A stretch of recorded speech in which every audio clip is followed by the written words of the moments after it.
Alright?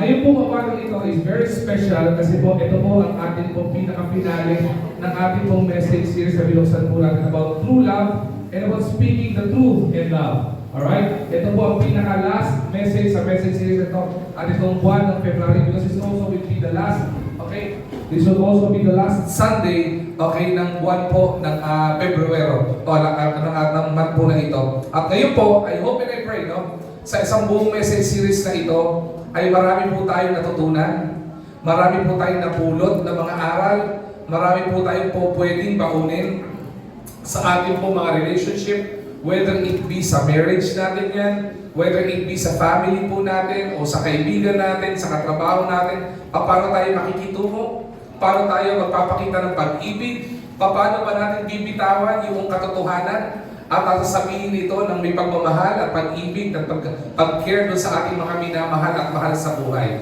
At ngayon po, as we conclude the message series po na ito, ay gusto ko pong ibahagi po sa inyong message ngayong umagang ito, ay pinamagatang ko pong fulfillment of true love.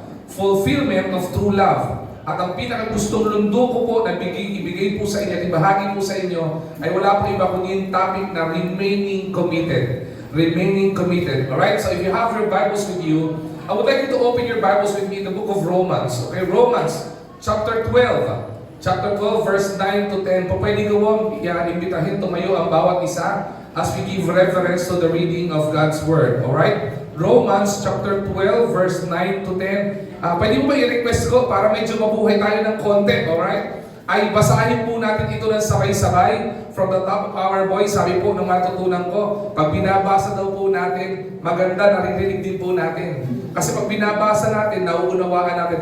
Pero magkakaroon tayong mas matinding pagkakaunawa kapag naririnig po natin. Alright? So sabay-sabay po natin itong basahin. Ready? Begin. Let love be without dissimulation. Abhor that which is evil. Cleave to that which is good. Be kindly affection one to another with brotherly love, in honor preferring one another. May the Lord be blessed upon the reading of His Word. Sumadali po tayong manalangin sa Panginoon.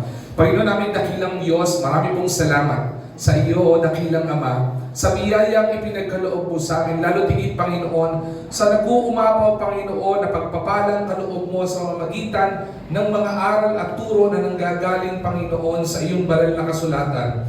Kaya po ba yun sa pagkakataon pong ito, we also give you thanks and we give you praise, Panginoon, because you've given us, Panginoon, this topic about true love, about speaking the truth in love. This is very challenging to most of us, Panginoon. But because of your grace, Panginoon, because of your mercy, and because of your love towards us, ibinigay mo sa amin ito para may matutunan kami at may mababaon kami, Panginoon. Nagagamitin po na yung mga biblical na prinsipyo para sa ikatatatag, Panginoon, ng aming pag-ibig sa aming mga mahal sa buhay, Panginoon. Kaya po sa pagkakataon po ito, hiling ko po, dakilang Ama, na itago niyo po ako sa iyong likuran, gamitin niyo po akong iyong lingkod para magbahagi ng iyong salita ngayon po umagang ito. Bigyan niyo po ng kaliwanagan ng aming mga puso't isipan na maintindihan namin, Panginoon, yung bawat titik, Panginoon, yung bawat letra, bawat words, Panginoon, na aming pag-uusapan at pag-aaralan ngayong araw na ito ay mailagay po namin hindi lamang po sa aming isipan, kundi sa aming puso't damdamin, Panginoon, at mai-apply po namin ito sa aming, Panginoong, paglago ng pananampalataya sa iyo. Panginoon, sa pagkakataon po ito, itinatalaga po namin sa iyo pag-aaral ng iyong salita. Kayo po ang mataas, kayo po ang maluwalhati sa pangalan ni Jesus. Amen at Amen. Alright na po tayo magsipo. Alright. Our topic ngayong umagang ito ay fulfillment of true love. Remaining committed. At kanina po, maganda po yung verse na binasa po natin. Pero gusto ko pong basahin po sa inyo to sa ibang lingwahe. Sabi po dito sa binasa po natin na version, in the King James Version, sabi niya, let love be without dissimulation. Okay? Abhor that which is evil. Cleave to which is good. Be kindly affection one to another with brotherly love, in honor preferring one another. In the NIV, ang ganda po ng pagkakalatag nito. Ang ganda po ng pagkakahimay-himay po ng salita na to. At mas mababaw po yung English na ginamit po dito. Sabi dito, love must be sincere. Alright? Hate what is evil, cling to what is good. And in verse 10, be devoted to one another in love and honor one another above ourselves. True love. Sa pinag-usapan po natin ito sa buong buwan na ito, we've understood that true love is not just about a regular emotion. Hindi po ito regular na damdamin, or it is not a fleeting emotions. When I say fleeting, ang ibig sabihin po ito, short term or short span na emosyon. Ang tunay na pag-ibig na handog po ng Panginoon at ibinahagi po sa atin ng Panginoon at naunawaan at sa buong buwan na ito, hindi lamang po yung damdamin ng pag-ibig ay fleeting o ibig sabihin short term o maikling panahon lamang. At hindi lamang po love is about feelings. It is about commitment. Okay? Maintindihan po natin commitment. I would remember, nung tayo po ay umattend every year, sa lahat ng mga couples dito, I encourage you to undergo and to attend the couples retreat. It will be a blessing sa bawat isang mag-asawa na narito to build your relationship strong as husbands and wife. Alright? I would remember, sabi po ni Pastor Jake, our beloved pastor, sabi niya, marriage is not just a contract. It is a covenant. Akala mo ng karamihan, okay, ang pag-aasawa, ito po ang isang kontrata na pinipirmahan mo. Para bang business deal. Pinirmahan mo lang. But it is not just a contract. It is a covenant. Ito po ay commitment. Ganon din po ang pinaka-root noon. Ang tunay na pag-ibig, it is not just emotions. Hindi lang po ito yung nagsusumiklam ng damdamin. Okay? Na parang ikaw ay kinikilig kapag ikaw ay umiibig. Love or true love is about commitment. Yung pagiging committed mo, pagiging devoted mo. And to be honest, this world we are living, relationship ngayong panahon na to are based on convenience and not on conviction. Marami pong relationship sa pagkakataon ito, whether magkaibigan, mag-boyfriend o mag-girlfriend, mag-asawa, o magkatrabaho, o whatever relationship you have with the people around you, it is always based on convenience. Okay? Or convenience. It is not based on, sabihin po natin, conviction. Anong pinagkaiba po noon? Kaya po maraming relationship na nag-aaway. Alam niyo kung bakit? Pansin niyo pag may nag-aaway. Even mag-asawa, mag-boyfriend, o kung anong karelasyon niyo, kahit magkaibigan kayo. Lagi ang basihan ng dahilan kung bakit ka sumasama ang loob ay dahil nasa gasaan yung ego mo. Pag nasa gasaan ng ego mo, sabi mo, masama ang loob mo sa kaibigan mo. Kapag ka nasagasaan ng ego mo sa mag-asawa, masama ang loob mo sa asawa mo. Kapag ka nasagasaan ng ego mo bilang anak, masama ang loob mo sa magulang mo. Kapag ka yung magulang nasagasaan ng anak yung ego mo, masama rin ang loob mo. It is always based on convenience. Sa ikabubuti mo, at sa tingin mong tama sa sarili mo. But the truth of the matter, it is not about relationship shouldn't be based on convenience. It is supposed to be based on conviction. Ano po yung conviction? Lagi po dapat naka-align o nakatutok o ang basihan ng tunay na pag-ibig ay walang iba kundi pananampalataya. Kasi kung tayo po ay nananampalataya at ang tingin mo, yung karelasyon mo sa oras na ito ay kalooban ng Panginoon, kahit anong pagsubok ang pagdadaanan nyo, kayo ay mananatili kasi ang relationship nyo is not only based on feelings or convenience, it is based on your faith. Di ba? Yung po yung makita po natin, but the world we are living, our relationship based on convenience and not on faith. Remaining faithful sa marriage o sa relationship, mayroon pong requirement ang Bible po diyan. It requires endurance. It requires sacrifice. It requires being anchored to Christ. Kaya po maganda po yung binigay po ni Apostle Paul in Romans chapter 12, verse 9 to 10. Maganda pong reminder po ito. Sabi ni Apostle Paul, love must be sincere. Unwavering in righteousness. Hindi mo nagbabago pagdating po sa katuwiran. Okay? And focus on the others before ourselves.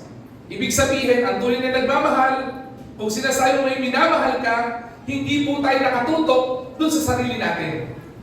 Kung tayo ay tinagurian tayo nagmamahal, nakatutok po tayo doon sa binibahagian po natin ng pag-ibig. Kaya nga ba pinag-usapan po natin the truth of the matter? Speaking the truth in love, hindi po ganun kadali yun. Naalala po natin ang mga previous messages natin ngayong February na ito. Speaking the truth is difficult. Because truth hurts. Marami pong katotohanan masakit. Di ba? Marami pong mga bagay na dapat nating malaman, na hindi po maganda sa ating pandinig. Pero pinalalahanan po tayo na kung nagmamahal ka, kailangan ibahagi mo. Kung mahal mo talaga yung mahal mo sa buhay, ang alam mo nagkakamali sa iyo, you need to speak the truth. But Apostle Paul reminds us that when we speak the truth in love. We are not to be careless. Hindi po pwedeng bitawan. Masakit na po yung katotohanan eh. Kung bibitawan mo pa po yan sa lingwaheng nakakasakit, it would harm rather than it would heal. Kaya po paalala po ni Apostle Paul, speak the truth in love. Lagi po may bahagi ng pag-ibig. At kung titignan po natin dito, pinaka-conclusion po natin, yung pong fulfillment o kabuuan, diba, ng tunay na pag-ibig, kailangan po ito na manatili tayong committed. Hindi po ang topic natin to remain inconvenience, but to remain committed sa pag-ibig na binigay sa atin. At may matututunan po tayo in Romans chapter 12 verse 9 to 10. And before I begin, 4 na points lang po ang gusto ko ibahagi as we conclude this message. Pero bago ko po yun, nagbigay muna po ako ng isang illustration. One of the great evangelists ever lived in this world. Kilala po siguro ng karamihan, kahit siguro hindi mananampalataya, kilala to. Bakit po? Kaya nga po siya tinagurian na great evangelist o tagapag-share na magandang balita ng Panginoon. His name is Billy Graham. Okay, Billy Graham is one of the greatest evangelists ever lived. Ang dami po nitong pinupuntahan. And Billy Graham, being the evangelist na binigay sa kanya ng Panginoon, he is one of the most, not only a good evangelist and the best evangelist, or sabihin natin, he was an influential evangelist. When I say influential, he is all over the place. Hindi lang po sa Amerika, sa iba't ibang mundo. He would be invited by Congress of different countries. He would be invited by politicians by different countries. He would go to different countries na bawal ang gospel. He would go there. At marami po siyang invitation. Billy Graham is one of the most influential evangelists of all time. He spent much preaching outside of the U.S. When he preached outside of his state or his country, it means he would be away from his family. Bahagi po nito, tinawag po siya ng Panginoon to share the gospel. Hindi lang po sa bansa kung saan siya naroroon, kundi sa iba't ibang dako ng daigdig. Kaya po sa ministry po niya ito, it requires him na malayo po siya, madalas po, sa kanyang pamilya at lalo tigit malayo siya sa pinakamamahal niyang asawa. At yan ay pangalan po ng asawa niya ay si Ruth Graham. Okay? But regardless of this situation, yung dalawa po ito, Billy Graham and Ruth Graham, remained steadfast in love and supporting each other. Marami pong babae, kapag ka po laging walang asawa nyo, malamang isipin mo, hindi ka na mahal ng asawa mo. But Ruth understood na yung calling ng asawa niya is to go all over the place to share the gospel. So si Ruth, pinagpipray niya po si Billy Graham. Hindi lang po niya pinagpipray, sinusuportahan pa po niya yun. Hindi lamang po yun, kailangan din po niya na matinding pangunawa doon. Di ba?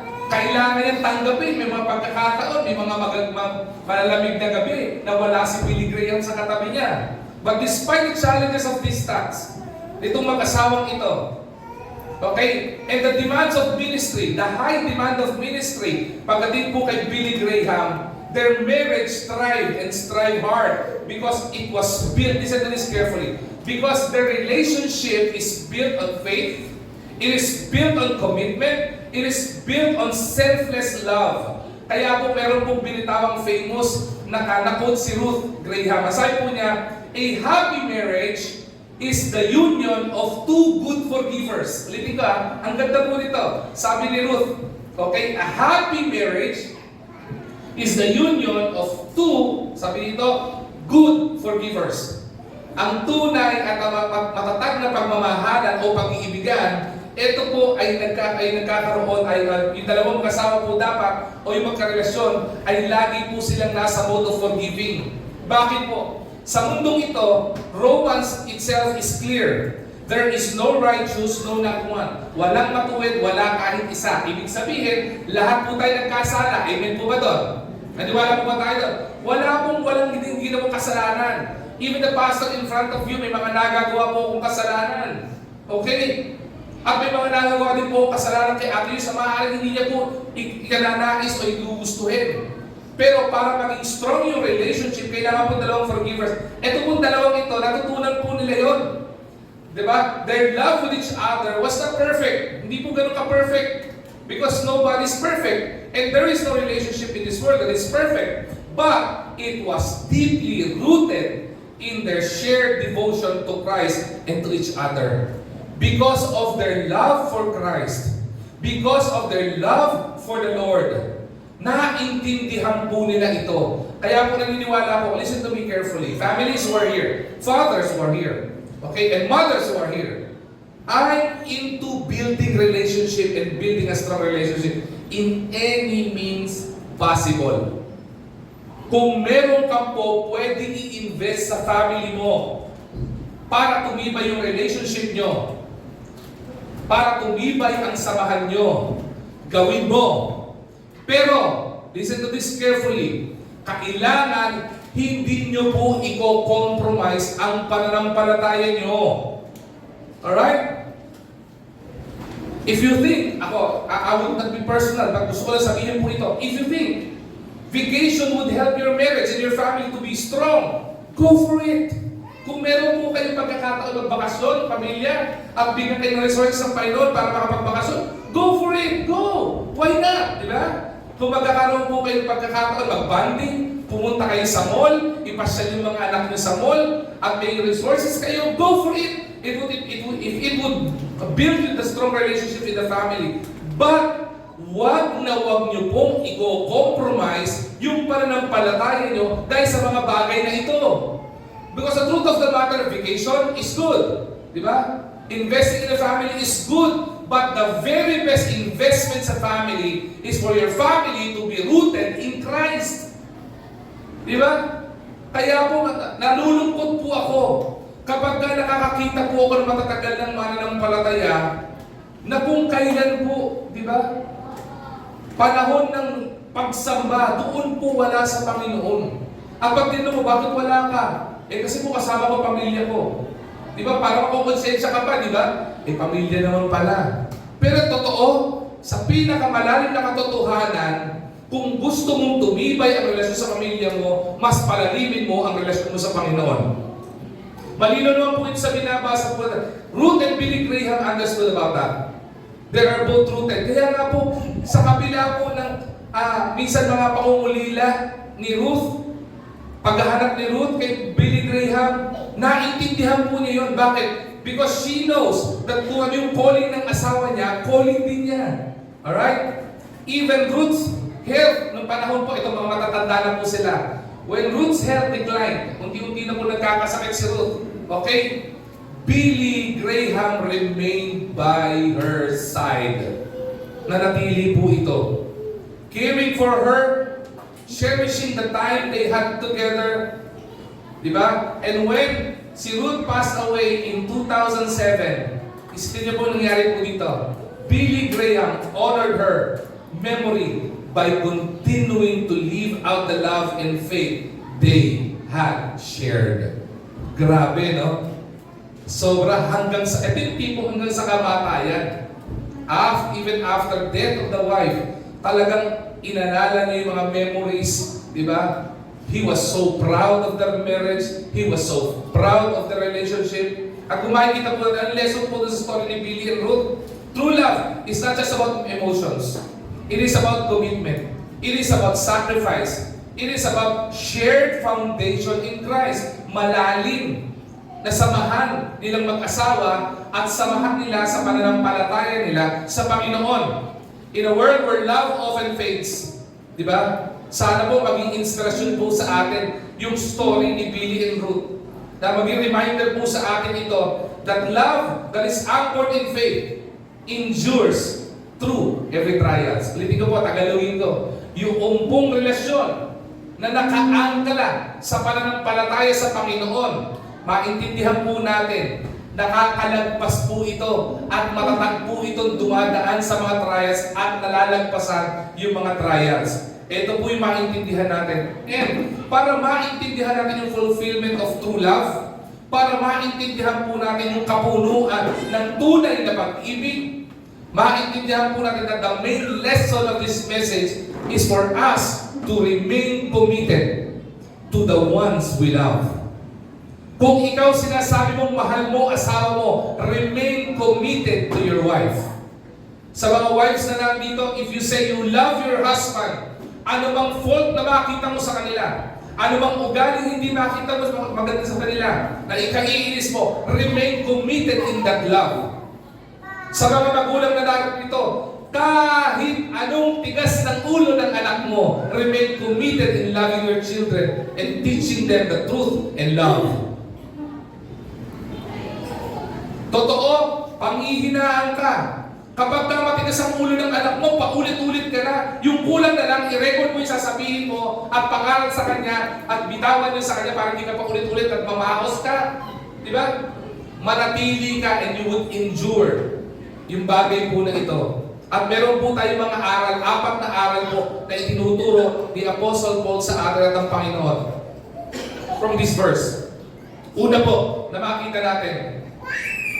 A true love. Okay? At a love that is real. Ano pong sabi ng Romans chapter 12 verse 9? Let love be without dissimulation. In the NIV, let love be sincere, ang sabi po dito. Why? Because true love is not fake. Diba? The antonym of real is fake. The synonym of real is authentic. One synonym of true, okay, is hindi lamang ito authentic, ito ay genuine. Ibig sabihin, true love is not fake and it shouldn't be hypocritical. Ibig sabihin, kapag tunay ang pagmamahal mo, sincero ka sa pagmamahal mo, hindi hypocrite. Ibig sabihin, hindi ka nagtatago ng kasinungalingan. A love that is real is a love that is sincere and genuine. It does not pretend. Hindi ka nagpapanggap lamang. Okay? It does not pretend to care, but remains steadfast in both joy and sorrow. Ano pong ibig sabihin nito? Be honest in your love for others. Kung mahal mo asawa mo, kung mahal mo boyfriend mo o girlfriend mo, kung mahal mo kaibigan mo, you be honest with your love sa kanila. Paano mo ipapakita po iyon? If your love is genuine and real, you do not say you care. Ang ginagawa mo, you show it to them that you really care.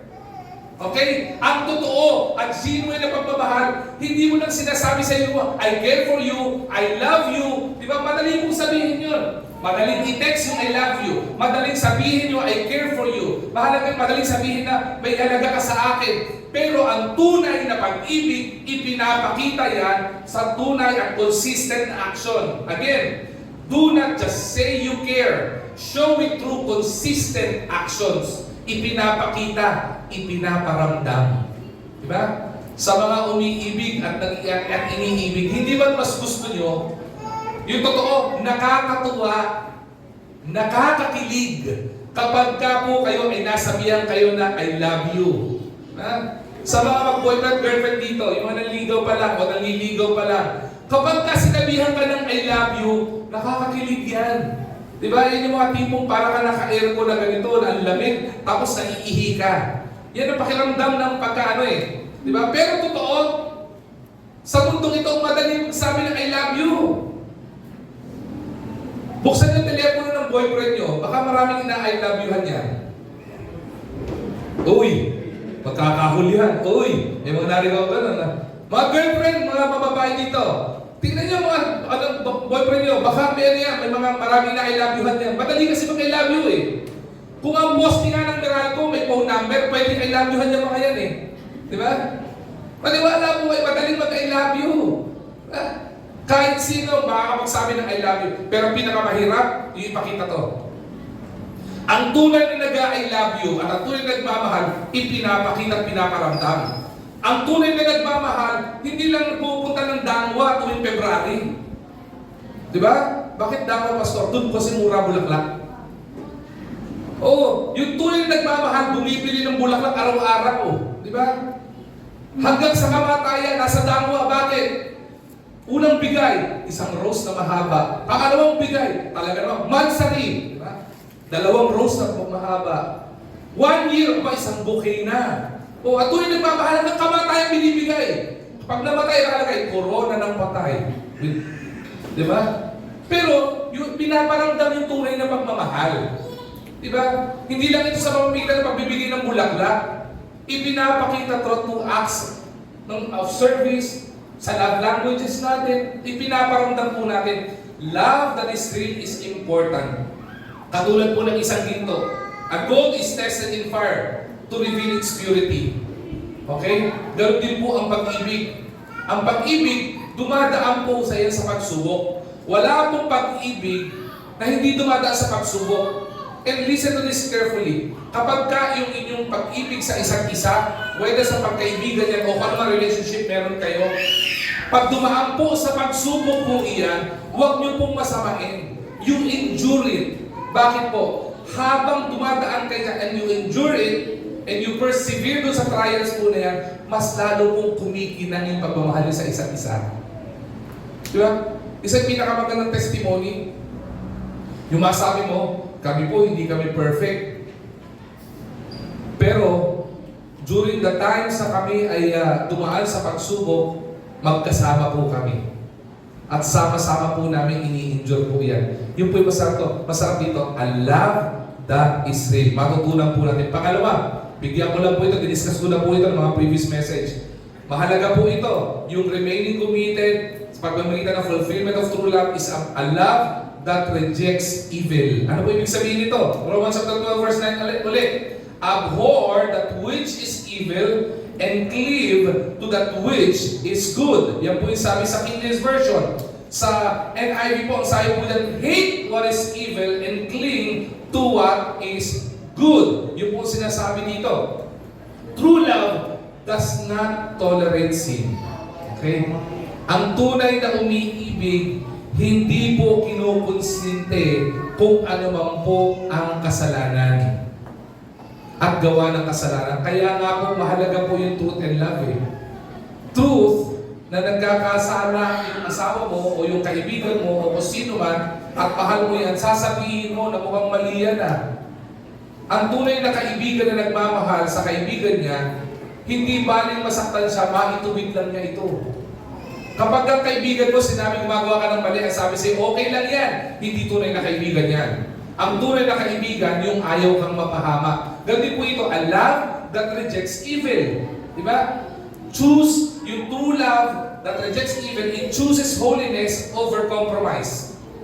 Mas pinipili yung righteousness rather than compromising into sin. Ano ibig sabihin po nito? Stand firm in truth even when the world pressures you to accept what is wrong. Itong mundong ito, maraming pressure ito. May mga pagkakataon na sabihin ng mundo, tama. Napili mo, ikaw lang ang mali. Pero alam mo, sa salita ng Diyos, ikaw ang tama. Do not compromise. Stand firm. Have the character of integrity. Okay? Do not let love blind you to sin. Diba? Marami sabi, kung talagang mahal mo ako, gagawin mo sa akin to. Diba? Kung talagang mahal mo ako, diba? Ito gagawin mo, kahit mali, hindi mo gagawin yun. Kung sabihin sa'yo ng boyfriend mo, niligawan mo, mahal mo ako, tumalong ka nga dyan, gagawin mo ba yun? Makit ka ng third floor, tapos tumalong ka doon, gagawin mo ba yun? Hindi mo gagawin yun. Ganun din po sa kasalanan. Kapag ka kasalanan, hindi mo pwedeng sabihin kung mahal mo ako, mag-compromise ka sa kasalanan. You don't do that. Ang tunay na nagmamahal, hindi magko-compromise. At ipapahamak yung mahal niya sa buhay dahil sa kasalanan. Kaya nga pong sabi ni Apostle Paul, abhor to that which is evil. Hate evil. Ang tunay na nagmamahal, galit sa kasalanan.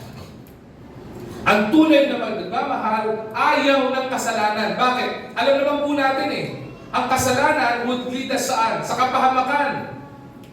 At kapag ka ikaw ay nanatili kang righteous sa Panginoon, ikaw ay leading to the blessing and the abundant blessing of the Lord. book of Deuteronomy is clear. If you are obedient to the Lord, the promise of abundant blessing is unto you.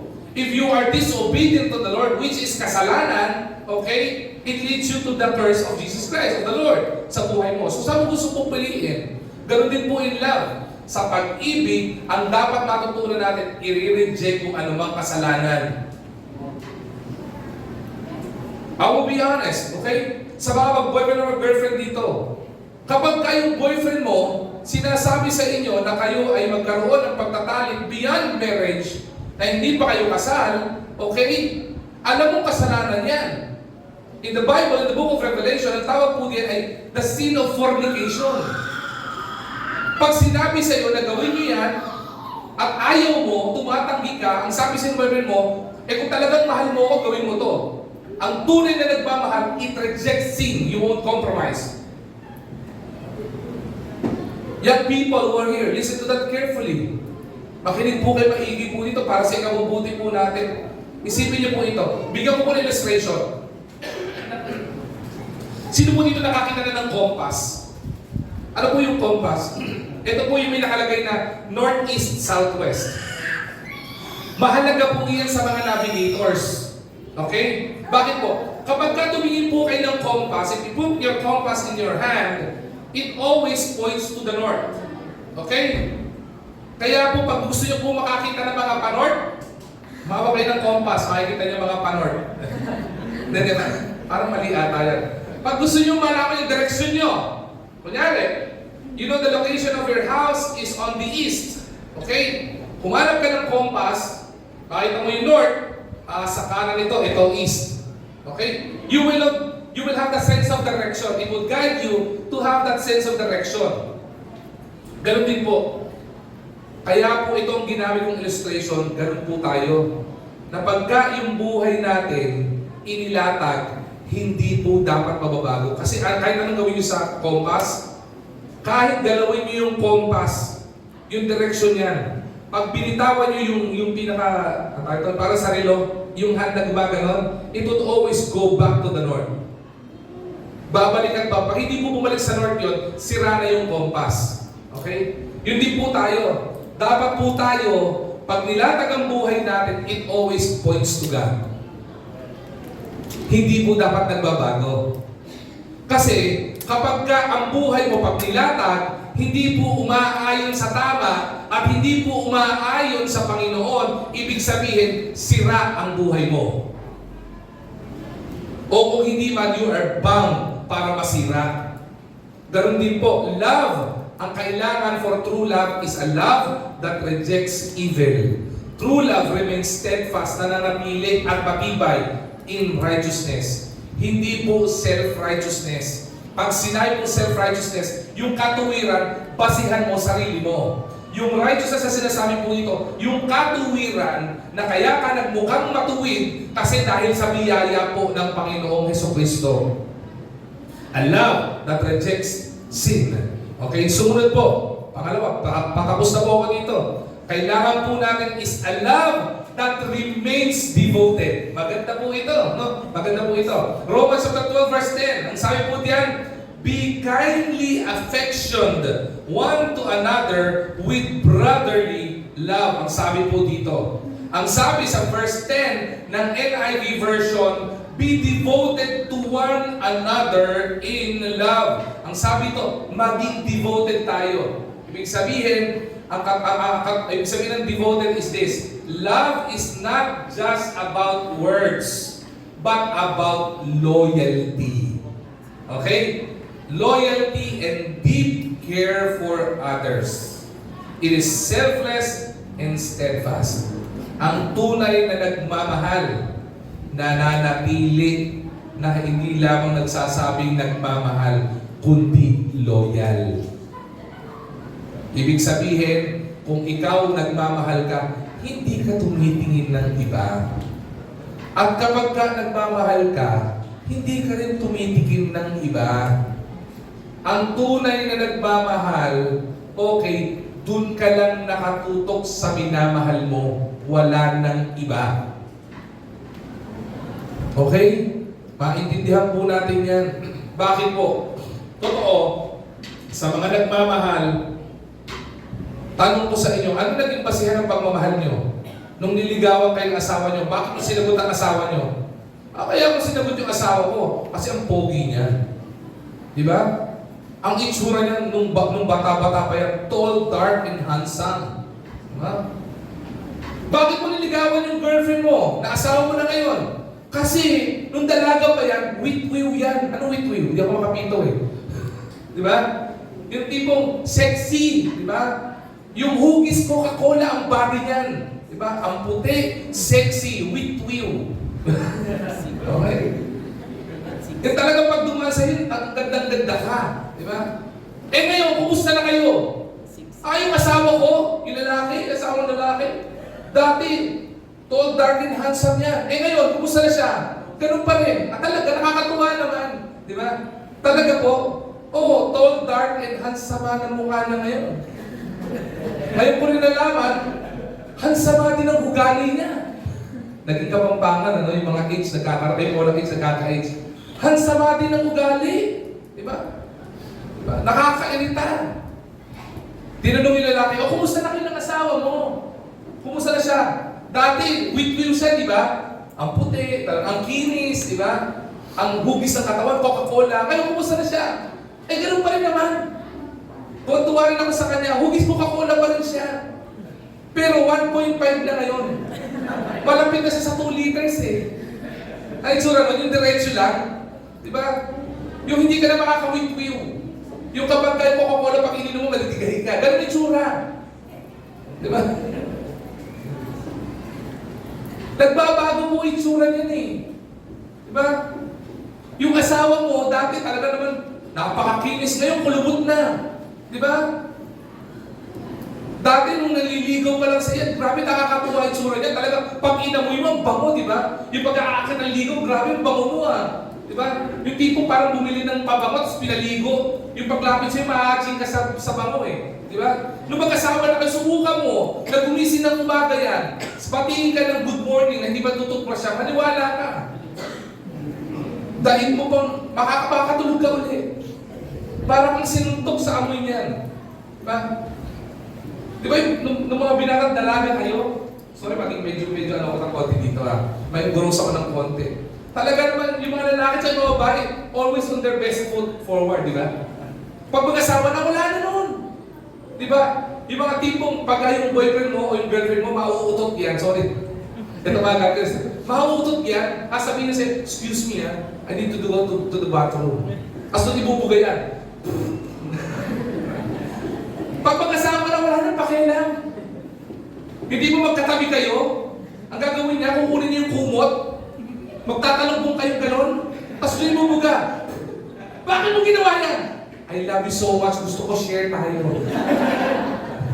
Yung maiinis ka na sobra. Basta napaka-gross mo naman. Sabihin nyo, kapag nakita nyo mga kapulaan, would you remain devoted? That's funny. Pero alam nyo ba, marami naghiwalay na magrelasyon dahil dyan. Bakit? Bakit kayo naghiwalay? Baho ng hininga niya eh. Eh, bakit di ba baho hininga niyan? Ikaw ba, nung gumising ka, baho hininga mo? Bakit? Natutulog ka ba na nagtututbrush? Noong dati, tumadala sa tututbrush, asawa natutulog ngayon. Kahit hindi magtutbrush, walang pakialam eh. Di ba? Hindi na best foot forward eh. Kasi sabi lang natin ito, true love remains devoted. Magbago man ang itsura niyan, manatili kang nagmamahal. Yung anak mo, magbago man yan, manatili kang minamahal mo yan. Yun ang paalala niya po sa atin eh. Love is not just about words, it's about loyalty. Hindi porkit kulubot na asawa mo, iwanan mo na yan. Bakit? Sa tingin mo, hindi ka kulubot? Di ba? Kung tingin mo sa asawa mo imperfect, bakit tingin mo imperfect ka? Perfect ka? Di ba? Ayoko na yung kaibigan kong to. Di ba? Dati pag sinabihan ko na sikreto, okay lang. Ngayon binabackstab na ako eh. Yung totoo nagmamahal, you stay devoted. And when you say you love the Lord, you stay devoted to the Lord. Hindi mo sabihin sa Panginoon, Lord, mahal kita ha.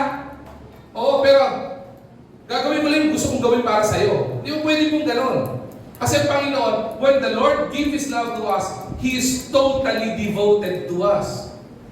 Kaya nga po, pag binigay ng Panginoon pag-ibig niya, hindi nagmamaliw eh. Hindi nagbabago, it's everlasting. John 3:16, sinabi doon pa ulit-ulit, for God so loved the world, L-O-V-E-D. It is actually in the past, present, participle, o progressive participle. Ibig sabihin, it is not in the past tense. Hindi ka minahal ng Panginoon. Kapag ka sinabing past, present, progressive tense, na L-O-V-E-D, mahal ka ng Panginoon noon, mahal ka ng Panginoon ngayon, at hanggang sa future, mahal ka ng Panginoon. Ganon ang pagmamahal ng Panginoon.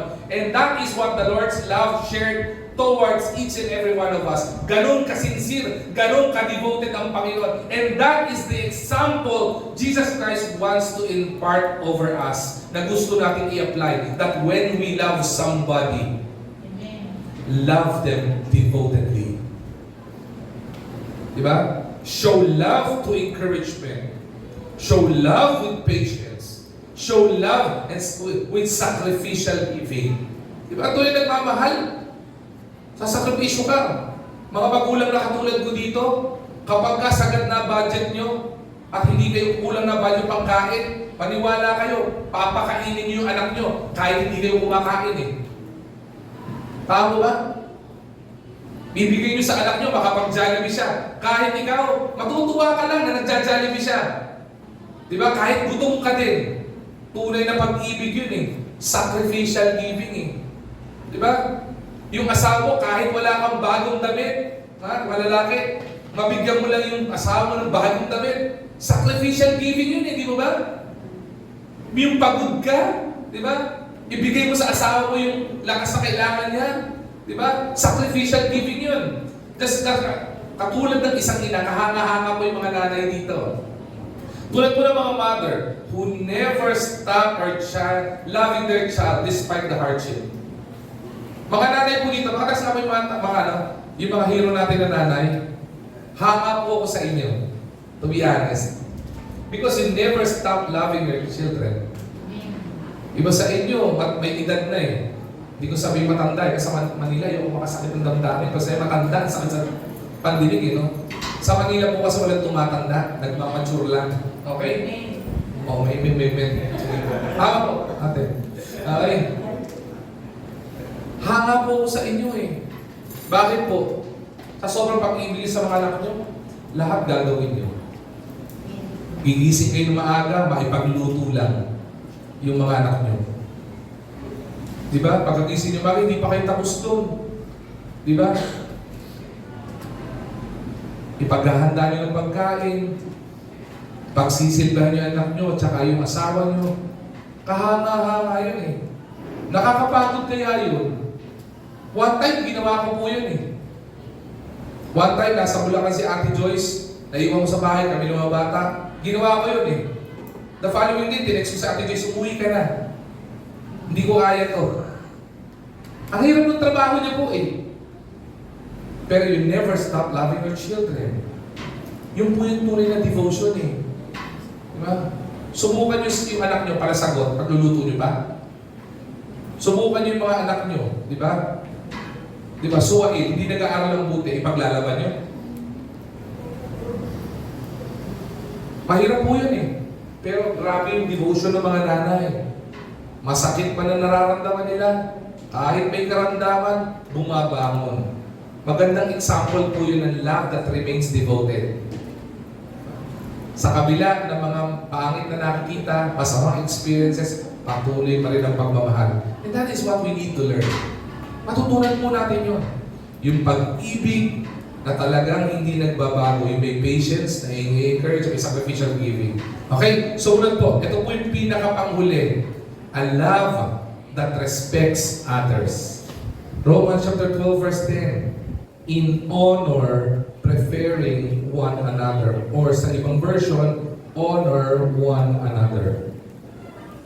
Love or true love, okay, that respect others means true love put others first.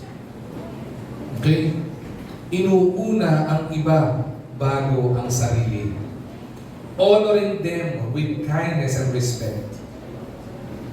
Because that is what they deserve.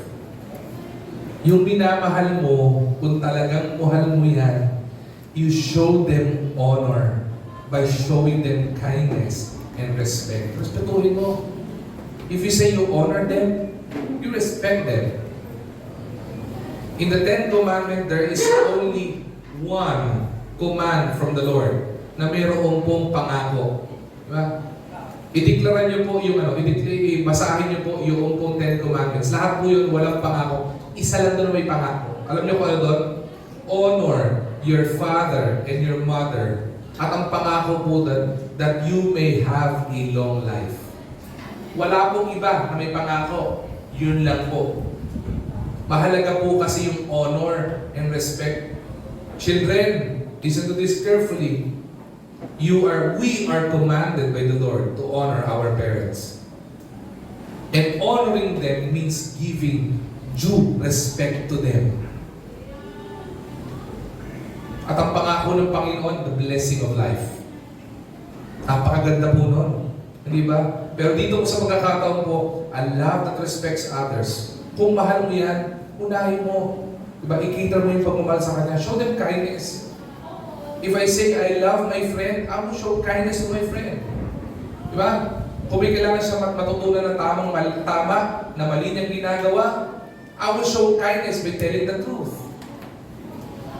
Best friend, mahal kita, ayaw kitang matrouble ka. Diba? Ito, gawin mo. Kung may counseling ka, alam mo, kaya kita kina-counselan, mahalaga ka, mahal ka namin, mahal ka ng Panginoon, ito dapat ang ginagawa mo. Ito sabi ng Panginoon, this is the principle of the Lord. Ito dapat inuunawa mo. It seeks to build others up rather than seeking personal gain. Ang tunay na nagmamahal at may respeto sa iba, okay? Ang ginagawa mo, you build others. You encourage them. You empower them. You equip them. Rather than unahin ang sarili mo. Maraming iba, may ginagawa ng mabuti, pero gusto, ma-recognize naman siya. Hindi po yun. Ang tunay nagmamahal, kahit na wala kang kabig pabalik, gagawin mo kasi mahal mo siya. Okay? At ito maging application po nito. Let us cultivate a heart that prioritize the need of others. Maging kultura po ng puso natin. Maging kaugalian natin na mahalin at magmahal at i-prioritize ang interest ng iba kaysa interest mo. As a father, diba, you work hard not because you want something for yourself. You work hard and you want to earn because you want to provide for your family. Diba? Sa mga nangliligaw dito, diba, nag-iipon ka, mabilhan mo lang ng chocolate ang girlfriend mo. Diba? Mahalaga yung kaibigan mo, nag-iipon ka, mabigyan lang ng regalo yung kaibigan mo. A love that respects others. Cultivate that heart that prioritizes others and the need of others above your self-interest. Love seeks to serve, not to be served. Ganda nito, no? Ang tuloy na nagmamahal, you don't seek to be served, hindi pagsilbihan. Ang tunay na nagmamahal, ikaw ang nagsisilbi. Tandaan po natin, a great leader and a great lover is not the one who demands the most attention, but the one who lift others up. Yung magaling na nagmamahal at leader, ang ginagawa niya, hindi siya nagsisik ng attention. Hindi ko kailangan ng attention. Ang gusto ko, ma-encourage yung mahal ko sa buhay. Hindi na balik, masaktan ako, basta yung mahal ko sa buhay, hindi masaktan. Hindi na balik magutom ako, basta yung minamahal ko, hindi magutom. Hindi na balik umiyak ako, di ba? Basta sila, encourage sila. Ito yung nagmamahal. Maintindihan natin itong apat na ito. The true love, that about truth and love, maintindihan natin, it is not emotions. It is commitment. Remaining committed to what? Remaining committed to have a love and to cultivate that love that is real, to cultivate the love that rejects evil, to cultivate that love that remains devoted to your loved ones, and to cultivate that love that respects others. And let me end with this. True love is not fleeting or fake. It is faithful, firm, and founded on Christ. Let me repeat that. True love is not fleeting. or faith.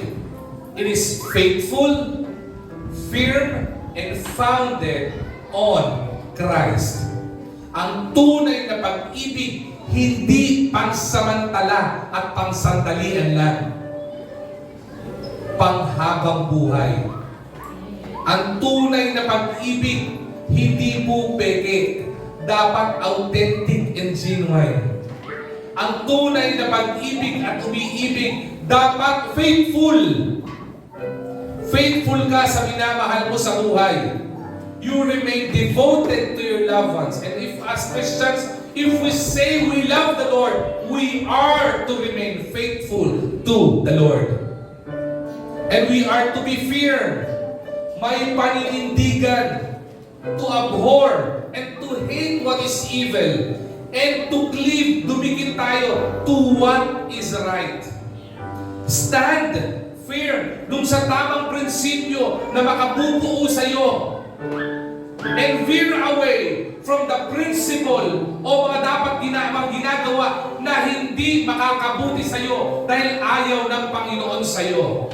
At ang pinakamahalaga para magampanan itong tunay na pag-ibig na to, for us to have the fulfillment of true love, being remaining committed to our loved ones, is for our relationship and our love be founded and rooted in Christ.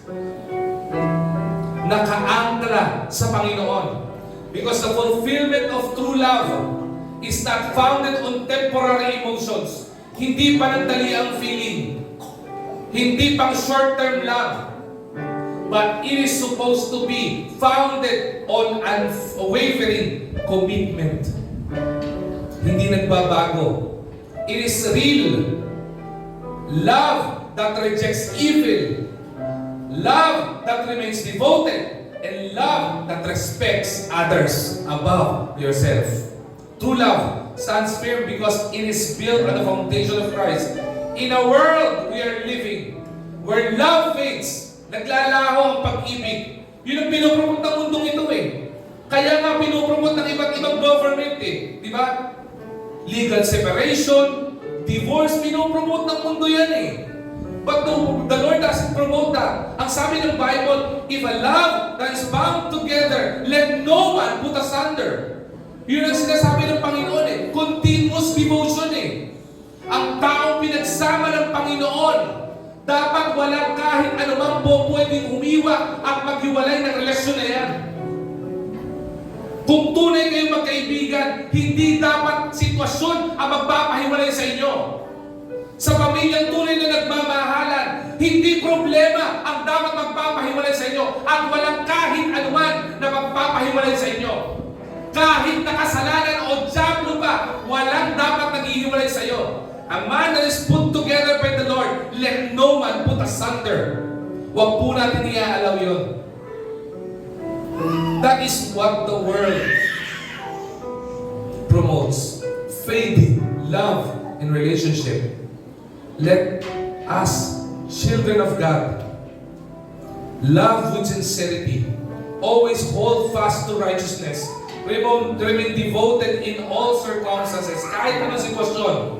And honor one another with humility. You cannot honor others kung hindi ka magpapakumbaba.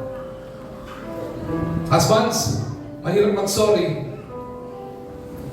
Lalo pag tingin mo hindi ikaw nagkamali. Pero hindi mo ikamamatay kung mag-sorry ka. Wife, mga wives na nandito, mahirap mag-sorry. Pero kung nagkamali ka, matuto ka mag-sorry. If you really honor your husband or your wife, matuto kang magpakababa. Kung mahal mo yung kaibigan mo, matuto kang magpakumbaba. Kung mahal mo yung trabaho mo, matuto kang magpakumbaba. Kung mahal mo yung katrabaho mo, matuto kang magpakumbaba. At kung mahal mo ang Panginoon, matuto kang magpakumbaba sa Panginoon. True love is not fleeting or fake. It is faithful, firm, and founded on Christ. Sana po, baunin po natin ito. True love.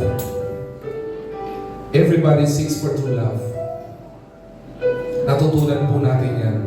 We can only found true love in Christ. Pag pag-ibig nyo sa mga karelasyon nyo, mapagtitibay ng tunay na pag-ibig yan.